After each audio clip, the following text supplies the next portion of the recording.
নির্বাচনের পর রাতারাতি হঠাৎ যেন চোখ উল্টে দিলেন রাষ্ট্রপতি মোহাম্মদ শাহাবুদ্দিন। কার সঙ্গে চোখ উল্টে দিলেন? তাকে নিয়োগদানকারী যে দল আওয়ামী লীগ কিংবা সাবেক প্রধানমন্ত্রী শেখ হাসিনার প্রতি। শেখ হাসিনাকে কদমবুচি করা শাহাবুদ্দিন চুপ্পু সাহেব এখন বিএনপির প্রতি পুরোপুরি নতজানু। পদবি ধরে রাখতে কিংবা রাষ্ট্রপতি পদে নিজেকে টিকিয়ে রাখতে যে তিনি আওয়ামী লীগের প্রতি প্রেম বিসর্জন দিয়ে বিএনপির সাথে নতুন করে ঘর বাঁধা শুরু করেছেন, সেটি তো আমরা এভাবেই বর্ণনা করতে পারি। জাতীয় পাট দিবসের একটি অনুষ্ঠান ছিল, অনেক কিছু ঘটেছে গত কয়েকদিনে, তার মধ্যে শেষটা দিয়ে শুরু করি। জাতীয় পাট দিবসের একটি অনুষ্ঠান ছিল রাজধানীতে শুক্রবার। সেখানে মহামান্য প্রেসিডেন্ট যে বক্তব্যগুলো দিয়েছেন তার একটা পর্যায়ে কি বলছেন তিনি বলছেন যে হাজারো মানুষের প্রাণের বিনিময়ে গণতন্ত্রের ধারায় ফিরেছে বাংলাদেশ। সব শহীদের আকাঙ্ক্ষায় বাংলাদেশ প্রতিষ্ঠিত করতে হলে আমাদের জ্ঞান বিজ্ঞান প্রযুক্তিতে আরও সমৃদ্ধ করতে হবে, ফ্যাসিবাদের মূলোৎপাটন করতে হবে। এই যে ফ্যাসিবাদের মূলোৎপাটন করতে হবে, হাজার মানুষের প্রাণের বিনিময়ে গণতন্ত্রের ধারায় বাংলাদেশ ফিরেছে, এই কথাগুলো উচ্চারণের কি প্রয়োজন ছিল? আমরা শহীদদের স্মরণ করতে পারি, মুক্তিযুদ্ধের শহীদদের, সারা বছর যে কোনো অনুষ্ঠান যে কোনো জায়গায় তাদেরকে আমরা স্মরণ করতে পারি, তাই সেই বিষয় নিয়ে কথা বলতে পারি। কিন্তু 24-এর মতন কোনো ঘটনার উল্লেখ করে বিশেষ শব্দ উচ্চারণ করা কোনো কারণ ছাড়াই বিশেষ কোনো অনুষ্ঠানে, সেগুলোর পেছনে নিঃসন্দেহে কোনো দুরভিসন্ধি রয়েছে, নচেতে এই কথাগুলো এই শব্দগুলো উচ্চারণ করতে পারে না। আর এটি কোনো রাজনৈতিক প্রোগ্রাম ছিল না যে হাজার প্রাণের বিনিময়ে অর্জিত গণতন্ত্র কিংবা ফ্যাসিবাদের মূলোৎপাটন এই সব শব্দ উচ্চারণ করতে হবে। তার চেয়েও বড় কথা, আওয়ামী লীগ সরকারের সময় এই রাষ্ট্রপতি মোহাম্মদ শাহাবুদ্দিন তিনি প্রতিটি বক্তব্য শেষ করতেন জয় বাংলা স্লোগান দিয়ে। হঠাৎ করে আমরা দেখলাম যে তিনি রাতারাতি বাংলাদেশ জিন্দাবাদ দিয়ে বক্তব্য শেষ করছেন এই পাট দিবসের অনুষ্ঠানে। কেন মানুষ ধাক্কা খাচ্ছে? বাংলাদেশ জিন্দাবাদ, জয় বাংলা, এক একজনের এক একটা আদর্শের প্রতি অনুরাগ থাকতেই পারে, কিন্তু রাষ্ট্রপতি তো সাংবিধানিক পদ। একই সাংবিধানিক পদে থেকে তিনি যখন এই পরস্পরমুখী আদর্শের সিমটমগুলো তুলে ধরবেন, তখন তো অবশ্যই মানুষের চোখে লাগার কথা।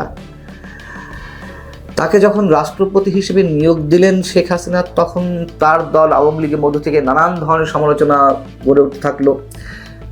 দলের বাইরেও অনেকে সমালোচনা করছিলেন, আমি নিজেও এইটির সমালোচনা করেছি যে কোন যোগ্যতায় মোহাম্মদ শাহাবুদ্দিন সাহেবকে রাষ্ট্রপতি করা হলো।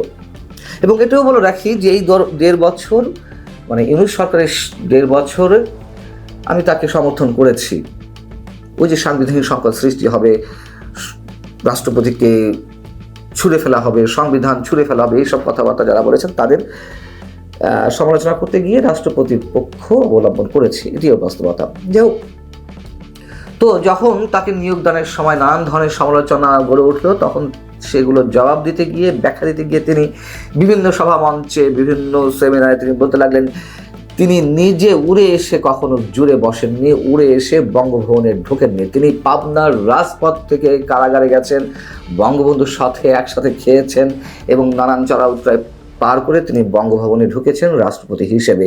এগুলো তিনি নানানভাবে প্রমাণ করার চেষ্টা করছিলেন এবং নিজে জয় বাংলা স্লোগান দিতেন।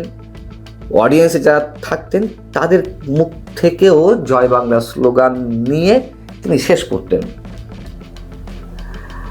5 আগস্টের পট পরিবর্তন এবং বিএনপি সরকারের দায়িত্ব গ্রহণের পর কালের কণ্ঠকে সাক্ষাৎকার দেওয়া থেকে শুরু করে পাট দিবসের অনুষ্ঠান এবং সেখানে বাংলাদেশ জিন্দাবাদ বলে তার বক্তব্য শেষ করা,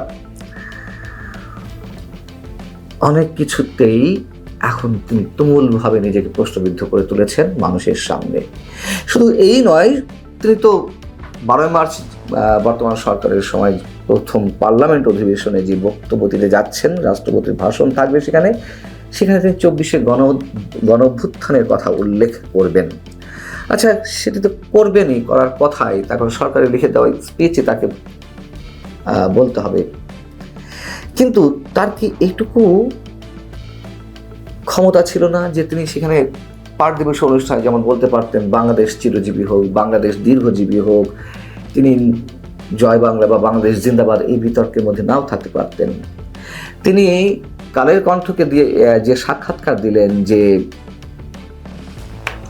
বিএনপি চাইলে তিনি থাকবেন, না থাকলে সসম্মানে তিনি পদ ছেড়ে দেবেন, তিনি ছেড়ে দিতে পারতেন। রাষ্ট্রপতি হয়েছেন, 5 বছর কেন পূরণ করতেই হবে? কোনো দরকার ছিল না। এবং তিনি যে বক্তব্য দিতে যাচ্ছেন সেখানেও তিনি মৃদু আপত্তি করতে পারতেন। যেহেতু আমি বলছি বাস্তবতা জায়গা থেকে, আওয়ামী লীগের প্রতি অনুগত থেকেই তিনি যে বক্তব্য, যে ভাষণ পার্লামেন্ট অধিবেশনে তুলে ধরবেন সেখানে তো মিথ্যার বেসাতি করা হবে। তার কারণ যে 1400 মানুষ হত্যাকাণ্ড শিকারের কথা বলা হচ্ছে, সেই 1400 মানুষ নিহত তো আওয়ামী লীগের হাতে হয়নি। যদি সরকারি ভাষ্য অনুযায়ী হয় সেটি 832 জন, স্বাস্থ্য মন্ত্রণালয়ের প্রজ্ঞাপন অনুযায়ী।